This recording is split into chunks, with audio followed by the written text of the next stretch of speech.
Hi everybody, it's good to have you here. We are going to be doing a little bit of ASMR, but it's not going to be with the other mic. It's going to be with this one, and I'm going to be reading. So it'll be kind of like this the whole time. I'll try and be like less Taylor and just try and keep it pretty chill tonight. And so we have a couple different things. We can read scary stories to tell in the dark. I got Stephen King's Night Shift, and I did pick up a book called Her Body and Other Parties, which there's a story in here about Medusa. So we have a lot of different options. By the way, my ASMR is back up on Spotify, if you guys want to look at that. So we have scary stories to tell in the dark. I did pull down my lights and lit my candles. So this one is called The Wolf Girl.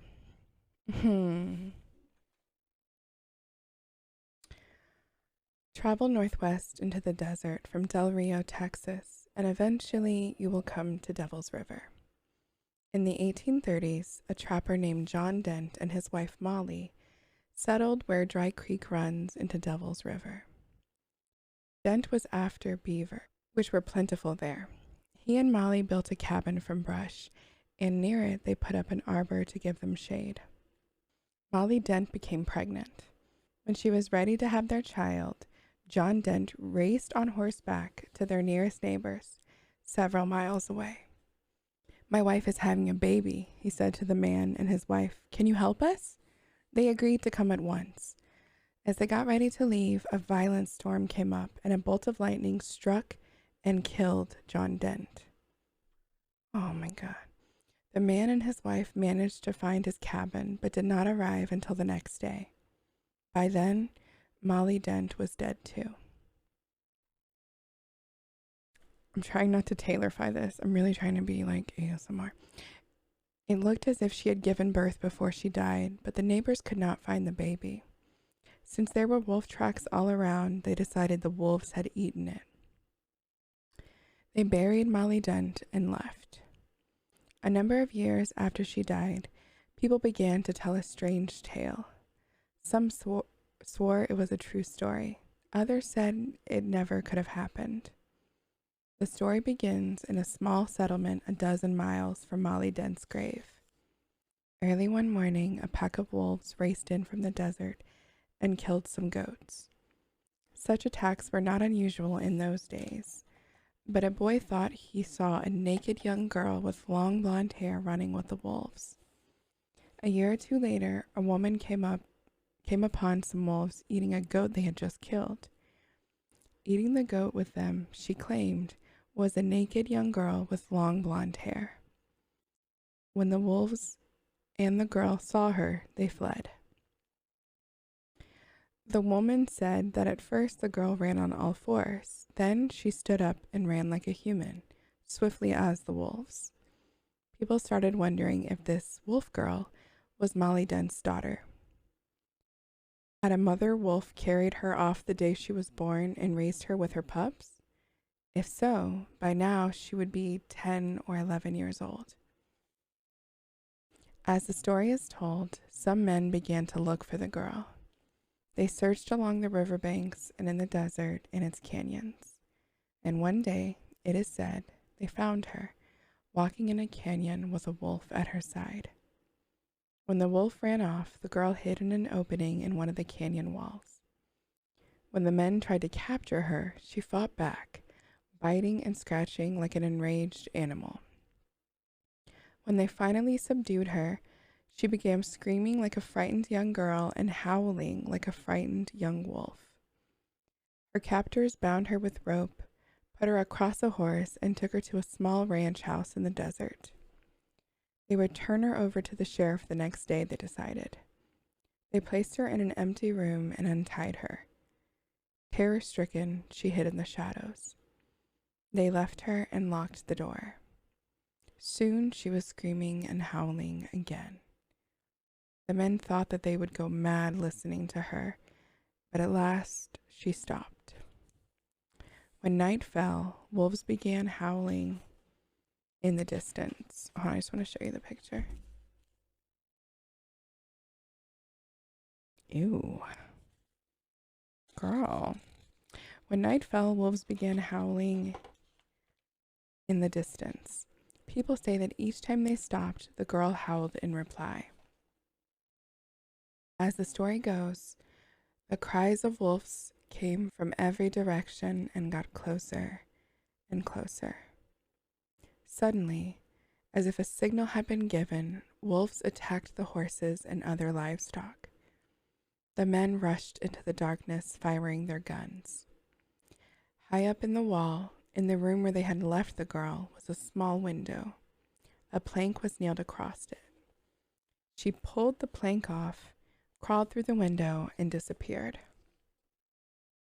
Years passed with no word of the girl.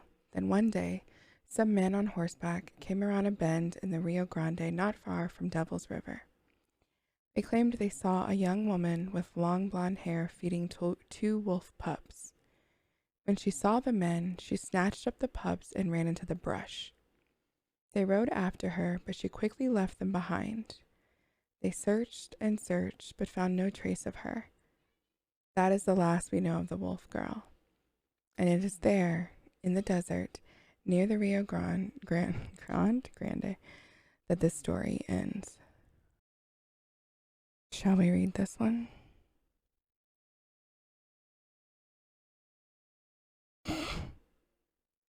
This one's called The Dream. Lucy Morgan was an artist. She had spent a week painting in a small country town and decided that the next day she would move on. She would go to a village called Kingston. But that night, Lucy Morgan had a strange dream. She dreamed that she was walking up a dark carved staircase and entered a bedroom. It was an ordinary room except for two things. The carpet was made up of large squares that looked like trapdoors, and each of the windows was fastened shut with big nails that stuck up out of the wood. In her dream, Lucy Morgan went to sleep in that bedroom.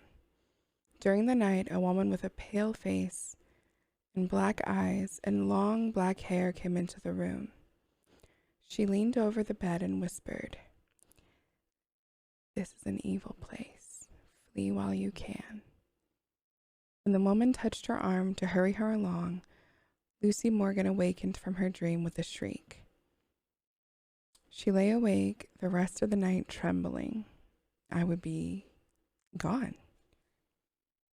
In the morning, she told her landlady that she had decided not to go to Kingston after all. "I can't tell you why," she said, "but I just can't bring myself to go there." "Then why don't you go to Dorset?" the landlady said. "I'm so sorry. It's a pretty town and it isn't too far." So Lucy Morgan went to Dorset. Someone told her she could find a room in a house at the top of the hill. It was a pleasant-looking house, and the landlady there, a plump, motherly woman, how I'm often described, was as nice as it could be. "Let's look at the room," she said. "I think you'll like it." They walked up a dark, carved staircase like the one in Lucy's dream. In these old houses, the staircases are all the same, Lucy thought. But when the landlady opened the door to the bedroom, it was the room in her dream, with the same carpet that looked like trapdoors and the same windows fastened with big nails. "This is just coincidence," Lucy told herself. No such thing as coincidence. That's just a reader side note, just in case you were wondering. "How do you like it?" the landlady asked. "I'm not sure," she said. "Well, take your time," the landlady said. "I'll bring up some tea while you think about it." Lucy sat on the bed, staring at the trapdoors and the big nails. Soon there was a knock on the door. "It's the landlady with tea," she thought, but it wasn't the landlady. It was the woman with the pale face and the black eyes and the long black hair. Lucy Morgan grabbed her things and fled. What do you think happened to her? Oh my goodness. Sam's new pet. I think we have a picture on this one. We do. Sam's... the picture's a lot. Sam stayed with his grandmother when his parents went to Mexico for their vacation. We are going to bring you back something nice, his mother told him. It will be a surprise. Before they came home, Sam's parents looked for something Sam would like. All they could find was a beautiful sombrero. It cost too much. But that afternoon, while they were eating their lunch in a park, they decided to buy the sombrero after all. Sam's father threw what was left of their sandwiches to some stray dogs, and they walked back to the marketplace. One of the animals followed them. It was a small, gray creature with short hair, short legs, and a long tail. Wherever they went, it went. Isn't he cute? Sam's mother said. He must be one of those Mexican hairless dogs. Sam would love him. He's probably somebody's pet, Sam's father said. They asked several people if they knew who its owners were, but no one did. They just smiled and shrugged their shoulders. Finally, Sam's mother said, maybe he's just a stray. Let's take him home with us. We can give him a good home, and Sam will love him. It is against the law to take a pet across the border, but Sam's parents hid the animal in a box, and no one saw it. When they got home, they showed it to Sam. He's a pretty small dog, said Sam. He's a Mexican dog, his father said. I'm not sure what kind. I think it's called a Mexican hairless. We'll find out. But he's nice, isn't he? They gave the new pet some dog food. Then they washed it and brushed it and combed its fur. That night it slept on Sam's bed. When Sam awakened the next morning, his pet was still there. Mother, he called, the dog has a cold. The animal's eyes were running, and there was something white around its mouth. Later that morning, Sam's mother took it to the veterinarian. Where did you get him? The vet asked. In Mexico, she said. We think he's a Mexican hairless. I was going to ask you about that. He's not a hairless, the vet said. He's not even a dog. He's a sewer rat, and he has rabies. What? Oh, God, this book is crazy. Maybe You Will Remember is the title of this short story. Mrs. Gibbs and her 16-year-old daughter, Rosemary, arrived in Paris on a hot morning in July. They had been on a vacation and now were returning home. But Mrs. Gibbs did not feel well, so they decided to rest in Paris for a few days before moving on. I would like to rest in Paris for a few days, so... The city was crowded with tourists. Still, they found a place to stay at a good hotel. They had a lovely room overlooking a park. It had yellow walls, a blue carpet, and white furniture. As soon as they unpacked, Mrs. Gibbs went to bed. She looked so pale that Rosemary asked to have the hotel's doctor examine her. Rosemary did not speak French, but fortunately, the doctor spoke English. He took one look at Mrs. Gibbs and said, Your mother is too sick to travel. Tomorrow I will move her to the hospital, but she needs a certain medicine. If you go to my house for it, it will save time. No, that's a hard pass. The doctor said he did not have a telephone right now. Instead, he would give Rosemary a note for his wife. No. The hotel manager put Rosemary in a taxi and, in French, told the driver how to find the doctor's house. It will only take a little while, he told her, and the taxi will bring you back. But the driver slowly drove up one street and down another. It seemed to take forever. At one point, Rosemary was sure they had gone down the same street twice. It took almost as long for the doctor's wife to answer the door and get the medicine ready.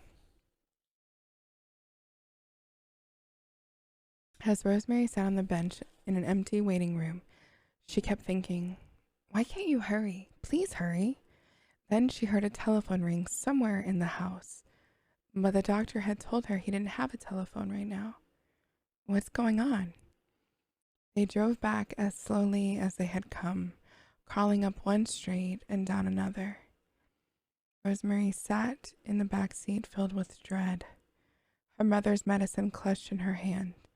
Why was everything taking so long? She was sure the taxi driver was going the wrong direction. Are you going to the right hotel? She asked. He didn't answer.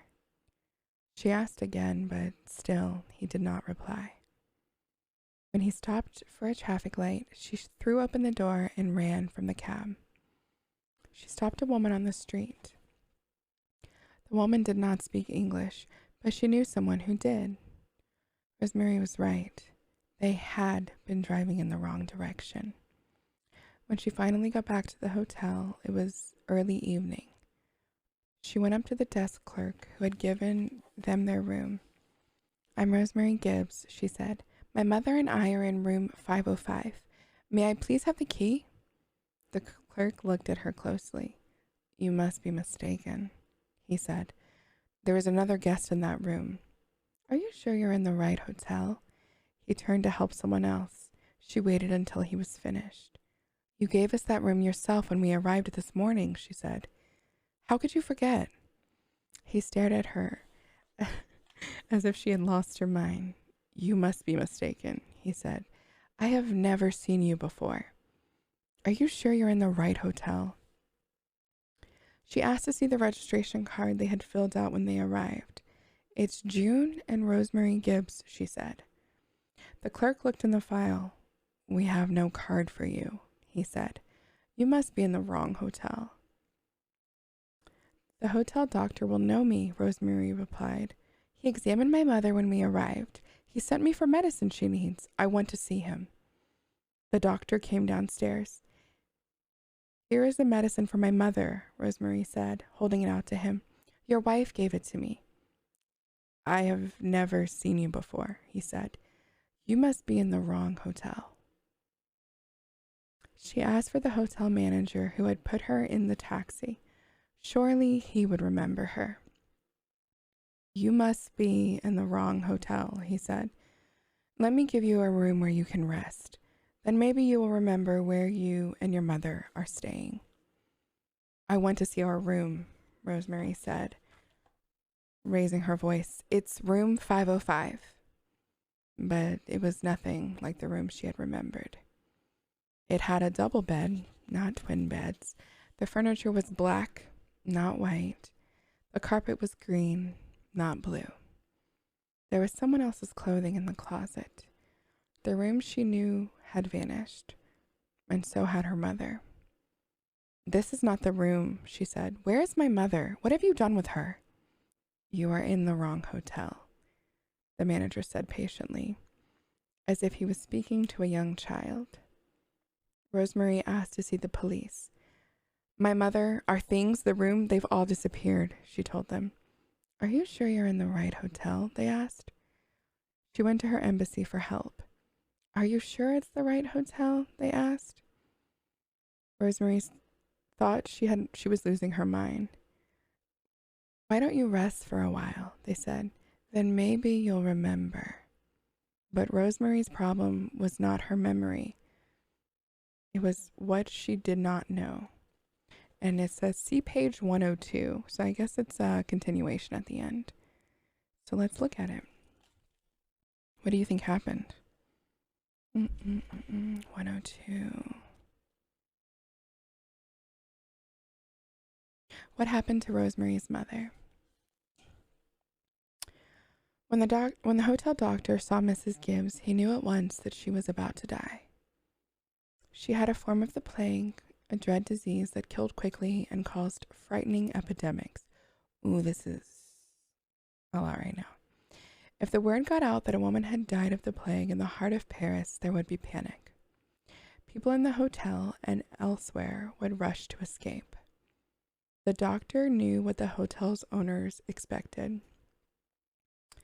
He was to keep the case a secret. Otherwise, they would lose lots of money. To get Rosemary out of the way, the doctor sent her to the other side of Paris for some worthless medicine.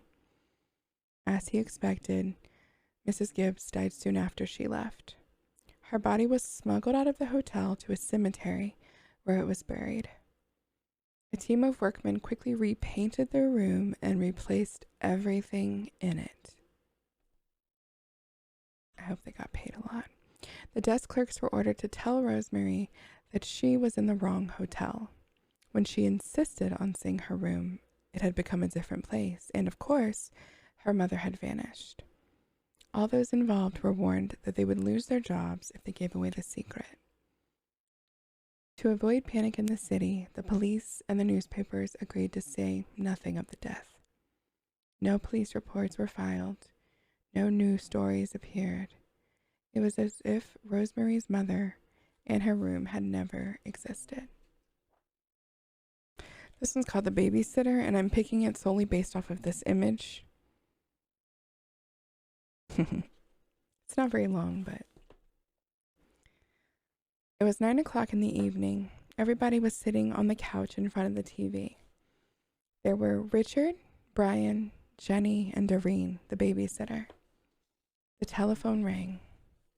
"Maybe it's your mother," said Doreen. She picked up the phone.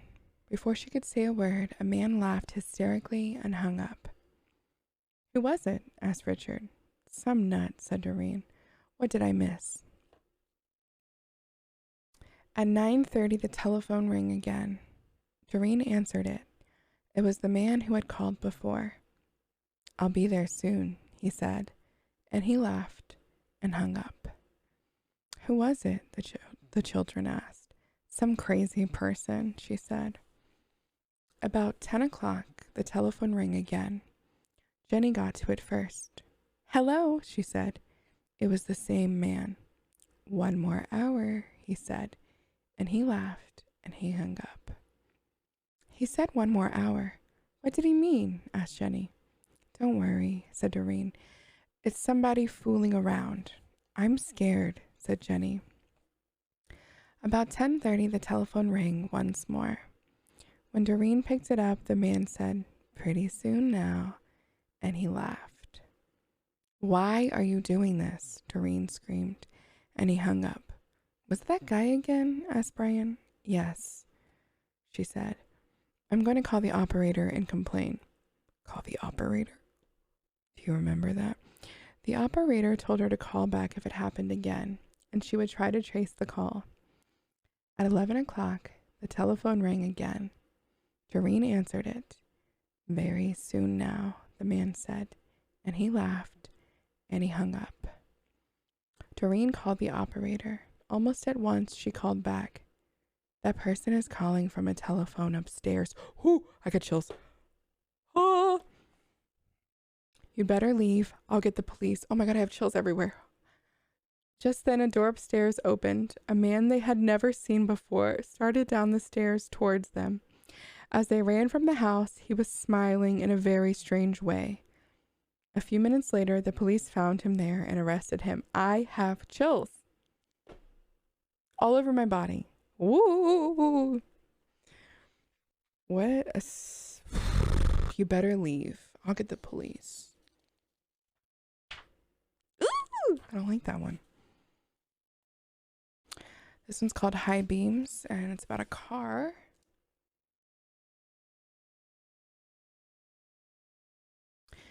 The girl driving the old blue sedan was a senior at the high school. She lived on a farm about 8 miles away and used the car to drive back and forth. She had driven into town that night to see a basketball game. Now she was on her way home. As she pulled away from the school, she noticed a red pickup truck follow her out of the parking lot. A few minutes later, the truck was still behind her. I guess we're going in the same direction, she thought. She began to watch the truck in her mirror. When she changed her speed, the driver of the truck changed his speed. When she passed a car, so did he. Then he turned on his high beams, flooding her car with light. He left them on for almost a minute. He probably wants to pass me, she thought. But she was becoming uneasy. I would have been uneasy from the get-go, but okay. Usually she drove home over a back road. Not too many people went that way. But when she turned onto the road, so did the truck. I've got to get away from him, she thought, and she began to drive faster. Then he turned his high beams on again. After a minute, he turned them off. Then he turned them on again and off again. She drove even faster, but the truck driver stayed right behind her. Then he turned on his high beams on again. Once more, her car was ablaze with light. What is he doing? She wondered. What does he want? Then he turned them off again. But a minute later, he had them on again, and he left them on. At last, she pulled into her driveway, and the truck pulled in right behind her. She jumped from the car and ran into the house. Call the police, she screamed at her father. Out in the driveway, she could see the driver of the truck. He had a gun in his hand. When the police arrived, they started to arrest him, but he pointed to the girl's car. You don't want me, he said. You want him. Oh my God, I have chills again. Crouched behind the driver's seat, there was a man with a knife. As the driver of the truck explained it, the man slipped into the girl's car just before she had left school. He saw it happen, but there was no way he could stop it. He thought about getting the police, but he was afraid to leave her, so he followed her car. Each time the man in the back seat reached up to overpower her, the driver of the truck turned on his high beams. Then the man dropped down. Afraid that someone might see him,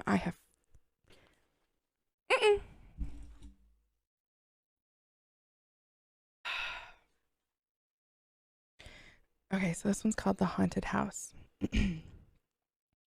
One time, a preacher went to see if he could put a haunt to rest at a house in his settlement. The house had been haunted for about 10 years. Several people had tried to stay there all night, but they always would get scared out by the haunt. So this preacher took his Bible and went to the house. He went on in, built himself a good fire, and lit a lamp. He sat there reading the Bible. Then just before midnight, he heard something start up in the cellar, walking back and forth, back and forth. Then it sounded like somebody was trying to scream and got choked off.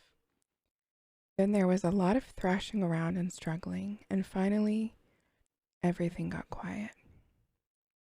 The old preacher took up his Bible again, but before he could start reading, he heard footsteps coming up the cellar stairs.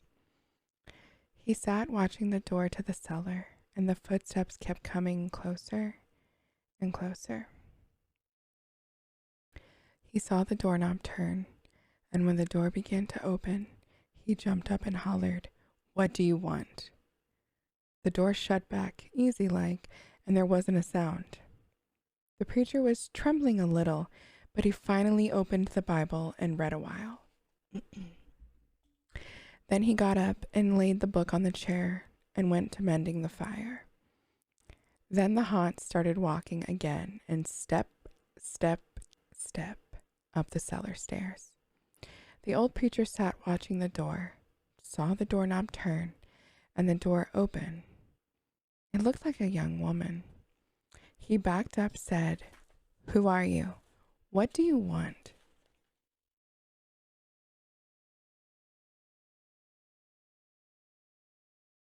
I would not be saying that. The haunt sort of swayed like she didn't know what to do, then just faded out. The old preacher waited, and when he didn't hear any more noises, he went over and shut the door. He was sweating and trembling all over. I would have peed my pants. But he was a brave man, and he thought he'd be able to see through it all. So he turned his chair to where he could watch, and he sat down and he waited. It wasn't long before he heard the haunt start up again, slowly. Step, step, step. Closer and closer. Step, step. And it was right at the door. The preacher stood up and held his Bible out before him. Then the knob slowly turned, and the door opened wide. This time, the preacher spoke, quiet-like. He said, "In the name of the Father, the Son, and the Holy Ghost, who are you, and what do you want?" The haunt came right across the room, straight to him, and took hold of his coat. It was a young woman, about 20 years old. Her hair was torn and tangled, and the flesh was dropping off her face so he could see the bones and part of her teeth. She had no eyeballs, but there was a sort of blue light way back in her eye sockets. She had no nose to her face. Then she started talking. It sounded like her voice was coming and going with the wind blowing it. She told how her lover had killed her for her money and buried her in the cellar. She said if the preacher would dig up her bones and bury her properly, she could rest. Then she told him to take the end joint of the little finger from her left hand and to lay it in the collection plate at the next church meeting. And he'd find out who had murdered her. And she said, "If you come back here once more after that, you'll hear my voice at midnight, and I'll tell you where my money is hid, and you can give it to the church." The haunt sobbed like she was tired, and she sunk down toward the floor and was gone. The preacher found her bones and buried them in the graveyard. The next Sunday, the preacher put the finger bone in the collection plate, and when a certain man happened to touch it, it stuck to his hand. The man jumped up and rubbed and scraped and tore at the bone, trying to get it off.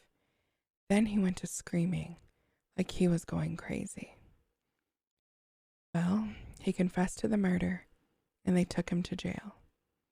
After the man was hung, the preacher went back to the house one midnight, and the haunt's voice told him to dig under the hearth rug. He did, and he found a big sack of money. And where that haunt had held on to his coat, the print of those bony fingers was burned right onto the cloth. It never did come out. She's very scary. This one's called The Trouble. Here's the image with it. Very peculiar. The events in this story took place in 1958 in a small white house in a suburb of New York City. The names of the people involved have been changed. Monday, February 3rd. Tom Lombardo and his sister Nancy had just come home from school. Tom was going on 13, Nancy was 14. They were talking to their mother in the living room when they heard a loud pop in the kitchen. It sounded like a cork had been pulled from a bottle of champagne, but it was nothing like that. The cap on a bottle of starch had somehow come unscrewed, and the bottle had tipped over and spilled. Then bottles all over the house began popping. Bottles of nail polish remover, shampoo, bleach, rubbing alcohol, even a bottle of holy water.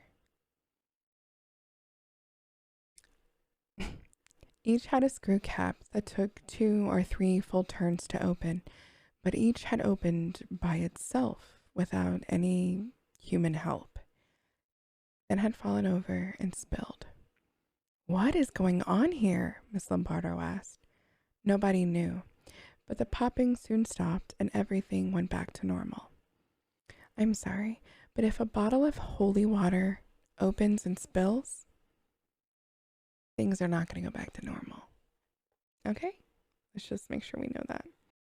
But the popping soon stopped and everything went back to normal. It was just one of those crazy things, they decided, and they put it out of their mind. Thursday, February 6th.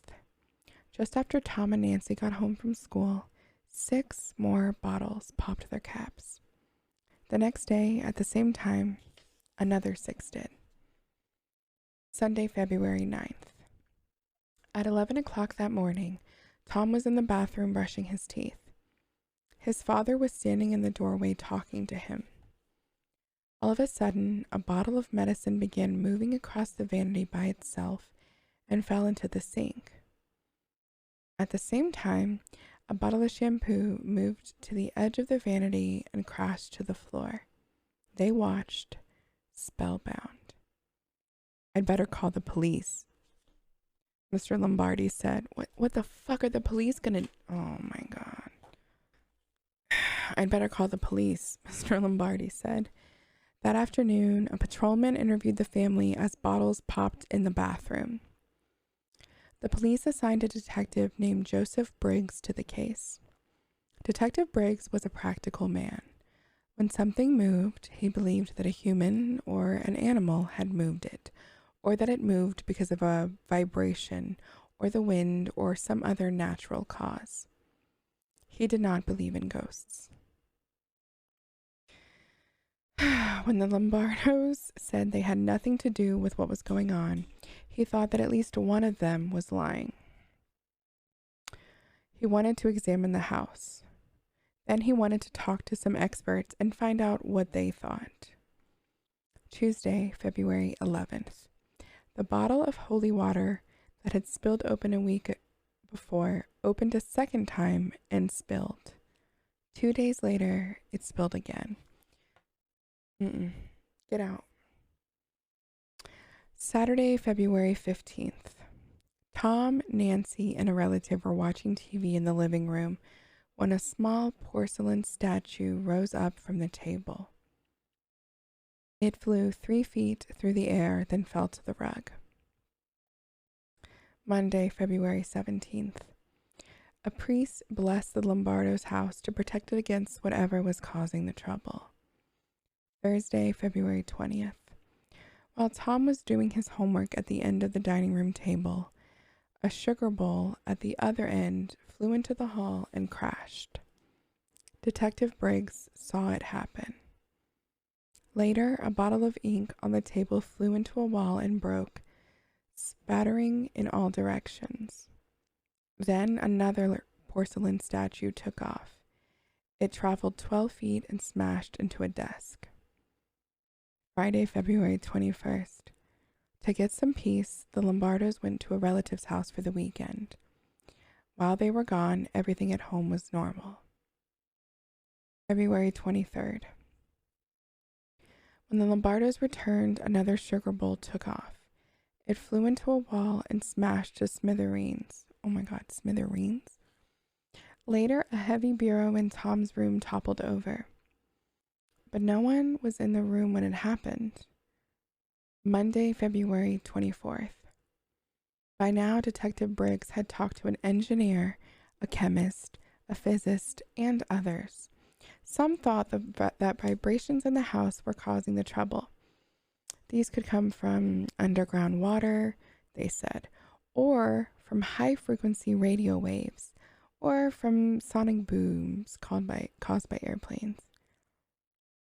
Others said that the electrical system was the cause, or downdrafts coming from the chimney. The popping of bottles was blamed on chemicals the bottles contained. Tests showed that there were no vibrations in the house. There was nothing wrong with the electrical system, and there were no chemicals in the bottles that would make them pop. Then what was causing the trouble? None of the experts knew. But every day, the Lombardos received dozens of letters and telephone calls from people who thought they did know. Many believed that the house was haunted. They thought that a poltergeist was on the loose.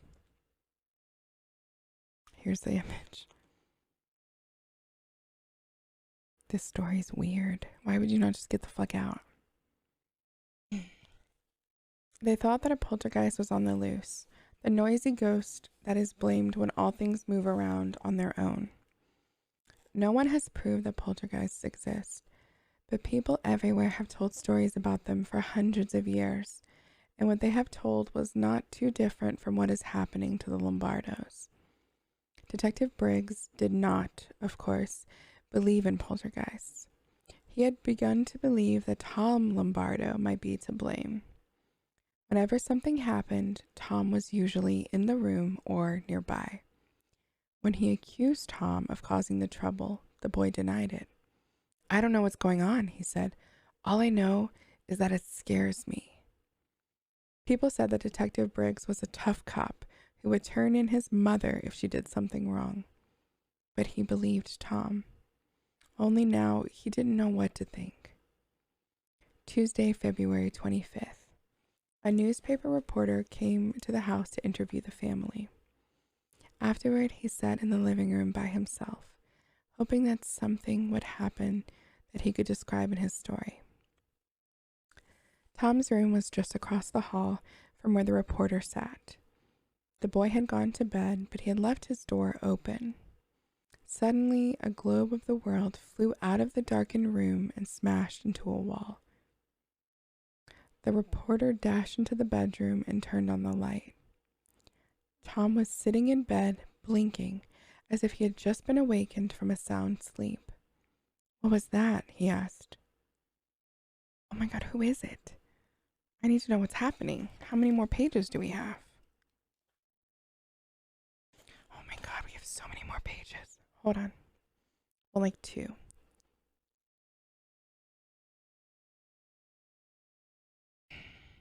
I should have tea sitting here with me. Wednesday, February 26th. In the morning, a small plastic statue of the Virgin Mary rose up from the dresser in Mr. and Mrs. Lombardo's bedroom and flew into a mirror. That night, while Tom was doing his homework, a 10-pound record player took off from the table, flew 15 feet, and then crashed to the floor. Friday, February 28th. 2 scientists arrived from Duke University in North Carolina. They were parapsychologists who studied experiences like those in the Lombardos were having. They spent several days talking to the family and examining the house, trying to understand what was going on and what was causing it. One night, a bottle of bleach popped its top, but that was all that happened during their visit. They did not tell the Lombardos about a theory they had that a poltergeist actually might be involved in such cases. According to this idea, poltergeists were not ghosts. They were normal teenagers. They had become so troubled by a problem that their emotions built up into a kind of vibration. Okay, since it was taking place in their unconscious minds, they didn't even know what was happening. But the vibration somehow left their bodies and moved whatever it struck. It happened again and again until the problem had been solved.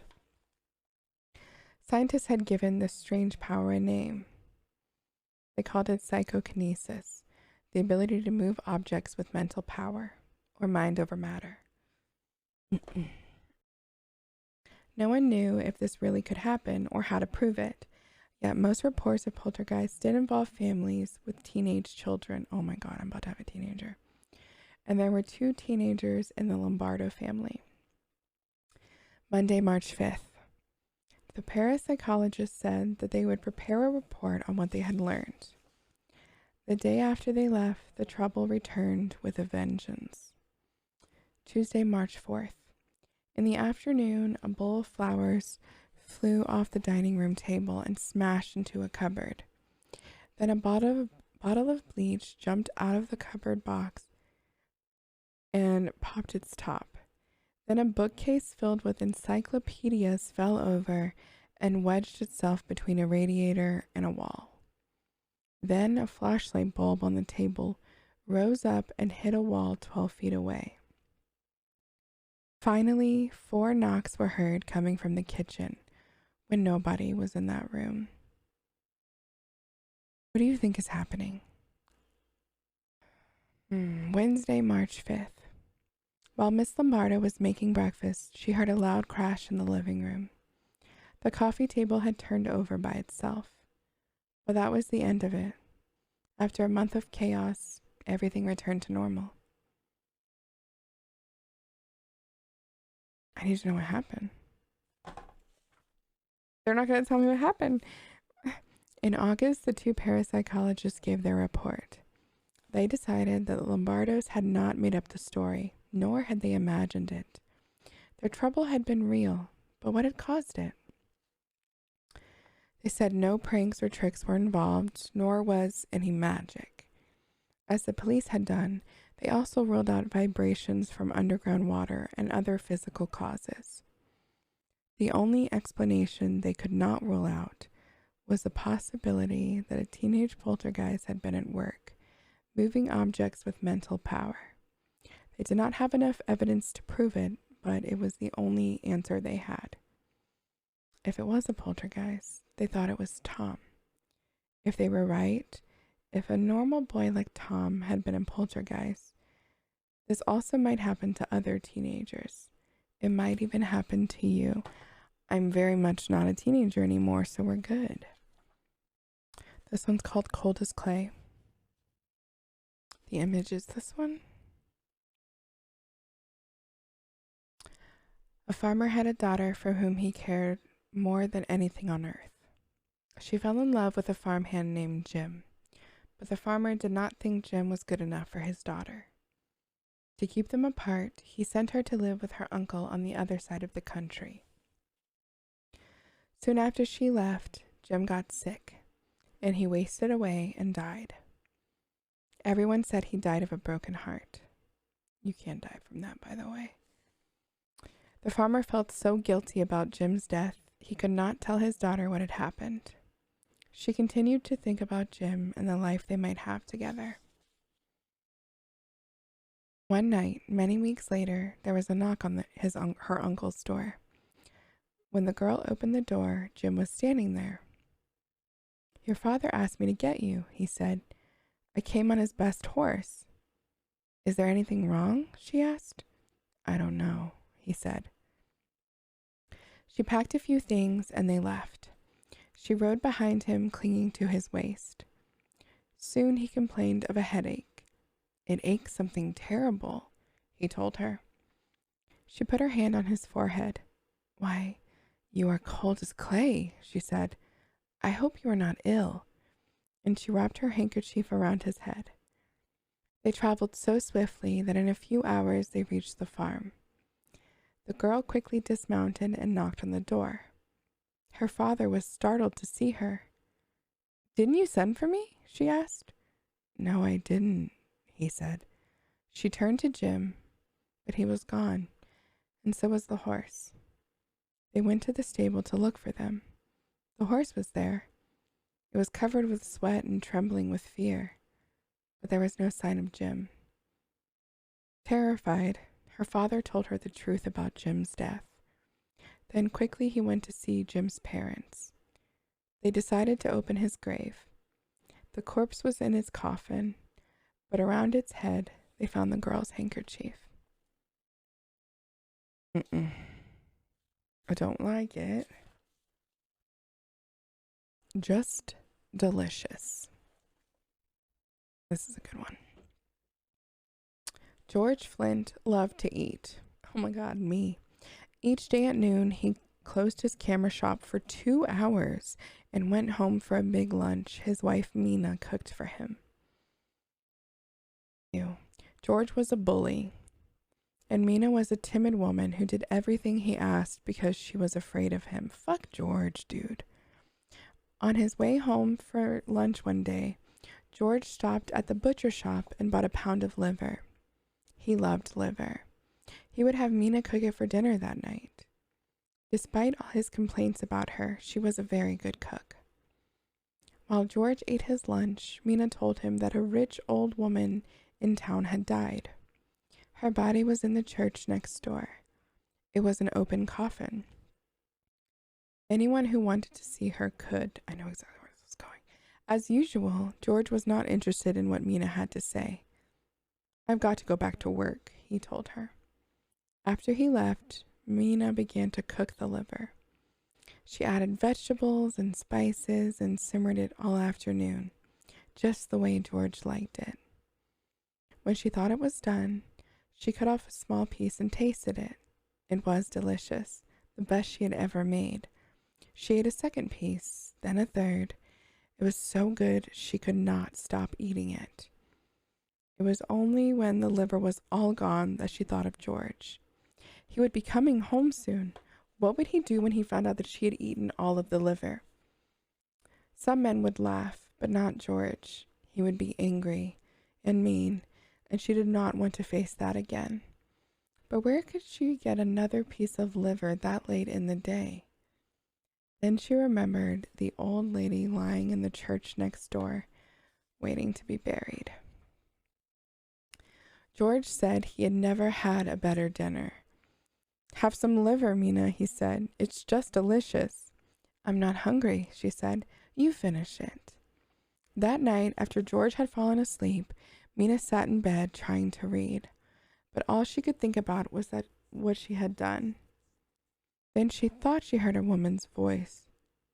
Who has my liver? It asked. Who was it? Was it her imagination? Was she daydreaming? Now the voice was closer. Who has my liver? It asked. Who was it? Mina wanted to run. No, no, she whispered. I don't have it. I don't have your liver.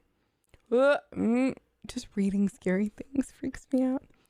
Now the voice was right next to her. Who has my liver? It asked. Who has it? Mina froze with terror. She pointed to George. He does, she said. He has it. Suddenly the light went out, and George screamed and screamed. Well, that's one way to handle it. I'm just saying. This one's called Harold. Oh, here's the image. I picked it for the image and for the title. I'm not going to lie. When it got hot in the valley, Thomas and Alfred drove their cows up to a cool green pasture in the mountains to graze. Usually they stayed there with the cows for 2 months. Then they brought them down to the valley again. The work was easy enough, but oh, it was boring. And all day the 2 men tended their cows. At night they went back to the tiny hut where they lived. They ate supper and worked in the garden and went to sleep. It was always the same. Then Thomas had an idea that changed everything. I can't tell you what I thought. Let's make a doll the size of a man, he said. It would be fun to make, and we could put it in the garden to scare away the birds. It should look like Harold, Alfred said. Harold was the farmer they both hated. Petty. They made the doll out of old sacks stuffed with straw. They gave it a pointy nose like Harold's and tiny eyes like his. Then they added dark hair and a twisted frown. Of course, they also gave it Harold's name. Each morning, on their way to the pasture, they tied Harold to a pole in the garden to scare away the birds. Each night, they brought him inside so that he wouldn't get rained on if it rained. When they were feeling playful, they would talk to him. One of them might say, "How are the vegetables growing today, Harold?"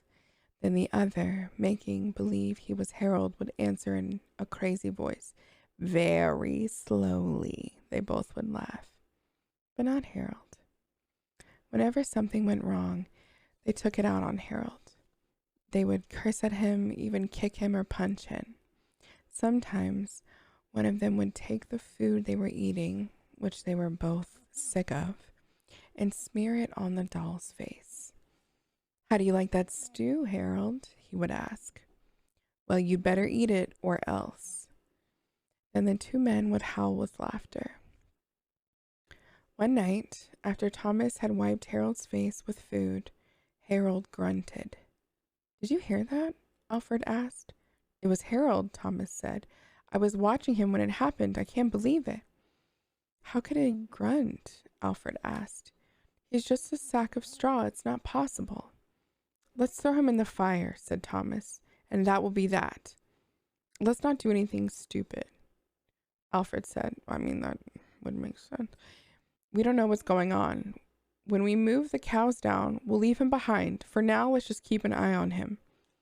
This guy's stupid. So they left Harold sitting in a corner of the hut. They didn't talk to him or take him outside anymore. Now and then, the doll grunted, but that was it. After a few days, they decided there was nothing to be afraid of. Maybe a mouse or some insects had gotten inside Harold and were making those noises. So Thomas and Alfred went back to their old ways. Each morning, they put Harold out in the garden, and each night they brought him back into the hut. When they felt playful, they joked with him. When they felt mean, they treated him as badly as ever. Then one night, Alfred noticed something that frightened him. "Harold is growing," he said. "I was thinking the same thing," Thomas said. "Maybe it's just our imagination," Alfred replied. "We have been up here on this mountain too long." The next morning, while they were eating, Harold stood up and walked out of the hut. He climbed up on the roof and trotted back and forth, like a horse on its hind legs. All day and night long, he trotted like that. In the morning, Harold climbed down and stood in a far corner of the pasture. The men had no idea what he would do next. They were afraid. They decided to take the cows down into the valley that same night, and when they left, Harold was nowhere in sight. They felt as if they had escaped a great danger and began joking and singing. But when they had gone only a mile or two, they realized they had forgotten to bring the milking stools. Neither one wanted to go back for them, but the stools would cost a lot to replace. "There really is nothing to be afraid of," they told one another. After all, what could a doll do? They drew straws to see which one would go back. It was Thomas. "I'll catch up with you," he said, and Alfred walked on toward the valley. When Alfred came to a rise in the path, he looked back for Thomas. He did not see him anywhere, but he did see Harold. The doll was on the roof of the hut again. As Alfred watched, Harold kneeled and stretched out a bloody skin to dry in the sun. Well then, should have just burned it. From Stephen King's book Night Shift, and it's a bunch of short stories. This one's I Am the Doorway. Richard and I sat on the porch, looking out over the dunes to the Gulf. The smoke from his cigar drifted mellowly in the air, keeping the mosquitoes at a safe distance. The water was a cool aqua, the skies a deeper, truer blue. It was a pleasant combination. "You are the doorway," Richard repeated thoughtfully. "You are sure you killed the boy, you didn't just dream it?" "I didn't dream it, and I didn't kill him either. I told you that. They did. I am the doorway." Richard sighed. "You buried him?" "Yes." "You remember where?" "Yes." I reached into my breast pocket and got a cigarette. My hands were awkward with their covering of bandages. They itched abominably. "If you want to see it, you'll have to get the dune buggy. You can't roll this." I indicated my wheelchair through the sand. Richard's dune buggy was a 1959 VW with pillow-sized tires. He collected driftwood in it. Ever since he retired from the real estate business in Maryland, he had been living on Key Caroline and building driftwood sculptures, which he sold to the winter tourists at shameless prices. He puffed his cigar and looked out at the Gulf. "Not yet. Will you tell me once more?" I sighed and tried to light my cigarette. He took the matches away from me and did it himself. I puffed twice, dragging deep. The itch in my fingers was maddening. All right, I said. Last night at 7, I was out there, looking at the Gulf and smoking, just like now. And go further back, he invited. Further? Tell me about the flight. I shook my head. Richard, we've been through it and through it. There's nothing. The seamed and fissured face was enigmatic as one of his own driftwood sculptures. You may remember, he said. Now you may remember. Don't you think so? Possibly. And when you're through, we can look for the grave. The grave, I said. It had a hollow, horrible ring, darker than anything, darker even than all the terrible ocean Corey and I had sailed through 5 years ago. Dark, dark, dark. Beneath the bandages, my new eyes stared blindingly into the darkness. The bandages forced on them. They itched. Corey and I were boosted into orbit by the Saturn 16, the one all the commentators called the Empire State Building booster. It was a big beast, all right. What the hell is happening? Hold on a second. Did we just go into space? It just starts talking about space.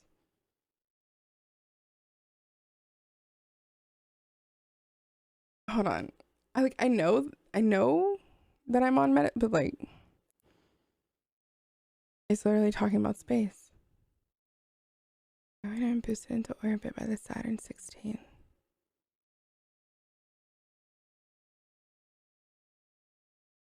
I don't know why it's doing that.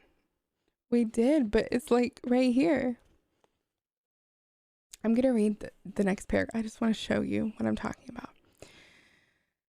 We swung around the Earth, verifying all of our systems, and then did our inject, headed out for Venus. We left a Senate fighting over an appropriations bill for further deep space exploration, and a bunch of NASA people praying that we would do something or find something, anything. Is this... Okay. Okay, we're gonna read this one because I like this picture.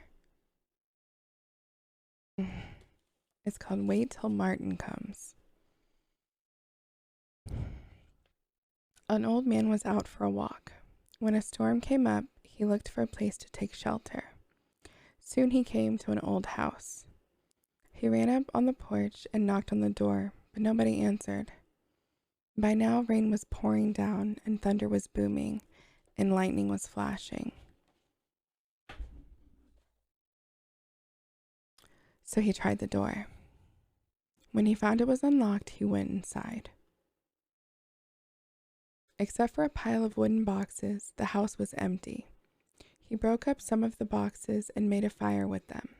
Then he sat down in front of the fire and dried himself. It was so warm and cozy that he fell asleep. When he woke up, a black cat was sitting near the fire. It stared at him for a while, then it purred. That's a nice cat, he thought, and then he dozed off again. When he opened his eyes, there was a second cat in the room, but this one was as big as a wolf. It looked at him very closely, and it asked, "Shall we do it now?" "No," the other cat said. "Let's wait till Martin comes." I must be dreaming, thought the old man. He closed his eyes again, then he took another look. But now there was a third cat in the room, and this one was as big as a tiger. It looked the old man over, and it asked, "Shall we do it now?" "No," said the others. "Let's wait till Martin comes." The old man jumped up, jumped out the window, and started running. "When Martin comes, you tell him I couldn't wait," he called. How big do you think Martin was? Bigger than a tiger? There's not a lot of... No cats bigger than a tiger? That's creepy.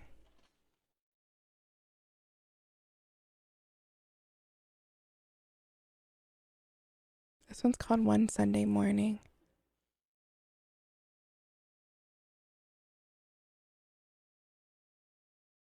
Ida always went to the 7 o'clock Sunday morning service at her church.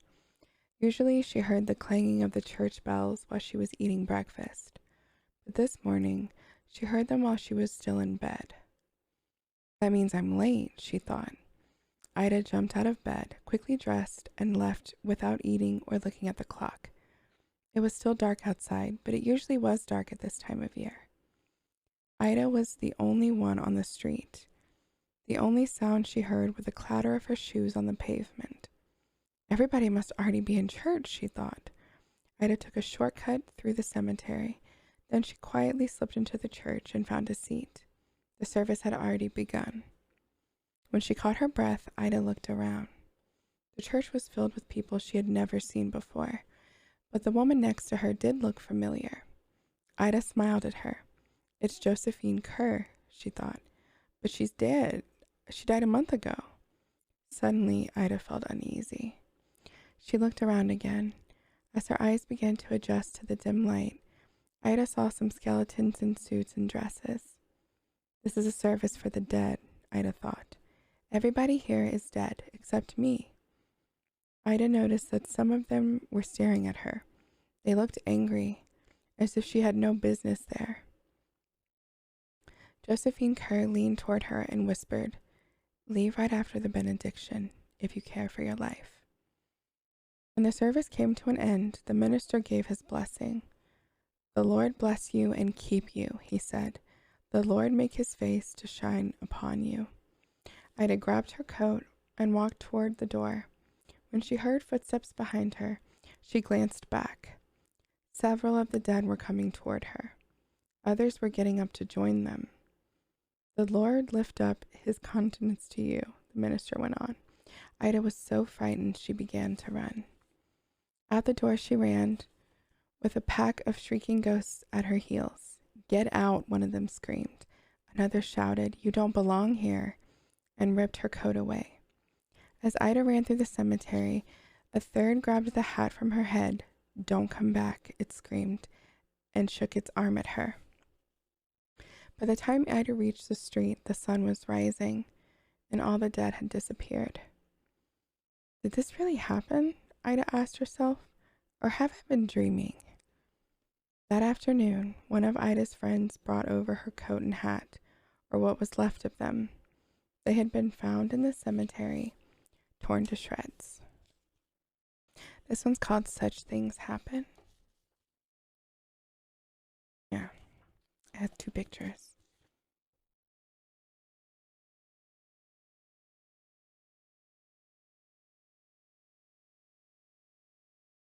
When Bill Nelson's cow stopped giving milk, he called the veterinarian. "There's nothing wrong with that cow," the vet said. "She's just stubborn. That or some witch got hold of her." Bill and the vet both laughed. "That old hag, Addie Fitch. I guess she's the closest we've got to a witch around here," the vet said. "But witches have gone out of style, haven't they?" No. Bill had had a run-in with Addie Fitch the month before. He had hit her car with his car and killed it. "I'm really sorry, Addie Fitch," he told her. "I'll get you a new cat." It killed her cat with his car. Okay, did I say that? "I'll get you a new cat, just as pretty, just as good." Her eyes filled with hate. "I raised that cat from a kitten," she hissed. "I loved her.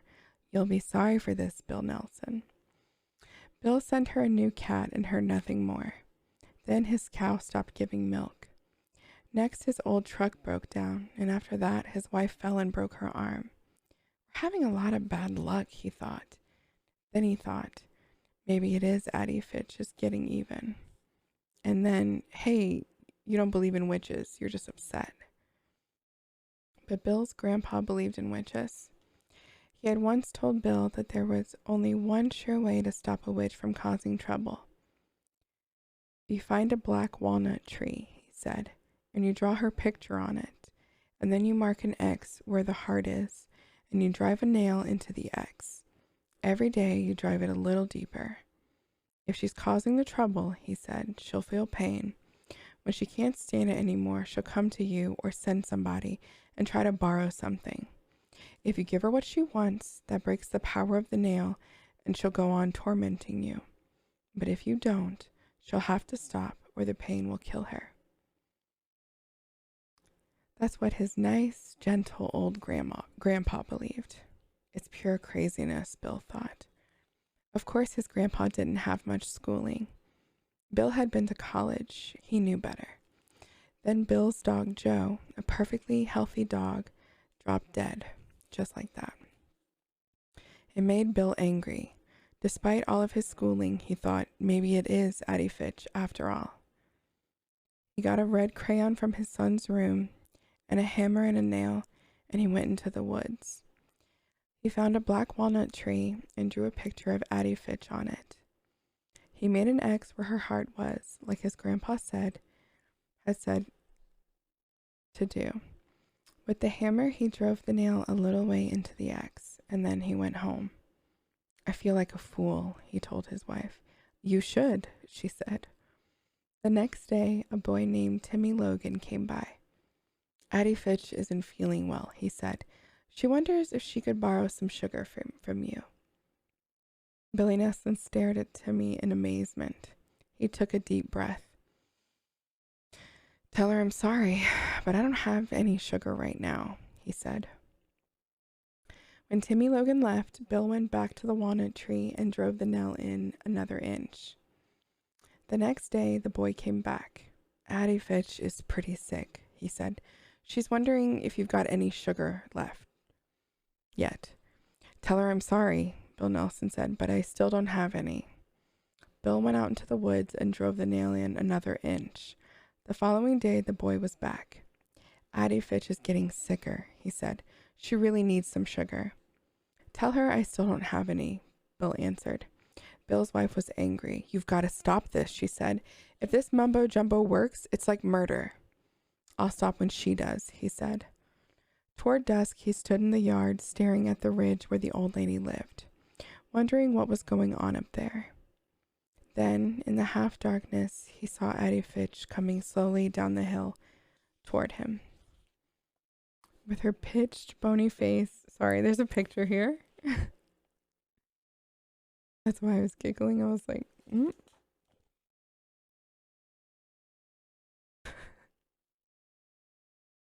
And her old black coat, she did look like a witch. As she got closer, Bill saw that she could barely walk. Maybe I'm really hurting her, he thought. He ran to get his hammer to pull the nail out, but before he could leave, Addie Fitch was in the yard, her face twisted with rage. First, you killed my cat, she said. Then you wouldn't give me a bit of sugar when I needed it. She swore at him and fell dead at his feet. I'm not surprised that she dropped dead that way, the doctor said later. She was very old, maybe 90. It was her heart, of course. Some people thought she was a witch, Bill said. I've heard that, the doctor said. Somebody I know thought Addie Fitch had witched him, Bill went on. He drew a picture of her on a tree and then drove a nail in it to make her stop. That's an old superstition, the doctor said. But people like us don't believe in that sort of thing, do we? If I'm sick, I don't want sugar, but you know. This one's called The White Satin Evening Gown. I think you guys have probably heard this one. This is like one of the first ones I ever heard. A young man invited a young woman to a formal dance, but she was very poor, and she could not afford to buy the evening gown she needed for such an occasion. Maybe you can rent a dress, her mother said. So she went to a pawn shop not far from where she lived. There she found a white satin evening gown in her size. She looked lovely in it, and she was able to rent it for very little. When she arrived at the dance with her friend, she was so attractive everyone wanted to meet her. She danced again and again and was having a wonderful time. But then she began to feel dizzy and faint, and she asked her friend to take her home. I think I have danced too much, she told him. When she got home, she lay on her bed. The next morning, her mother found that her daughter had died. The doctor did not understand what had caused her death, so he had the coroner perform an autopsy. The coroner found that she had been poisoned by embalming fluid, It had stopped her blood from flowing. There were traces of the fluid on her dress. He decided it had entered her skin when she perspired while she was dancing. The pawnbroker said he bought the dress from an undertaker's helper. It had been used in a funeral for another young woman, and the helper had stolen it just before she was buried. Yeah, that's like a really old one that I heard when I was younger. It's not, you can't do it, by the way, but it used to scare me. We learned a lot about embalming when I was younger, and you don't really hear about it as an adult.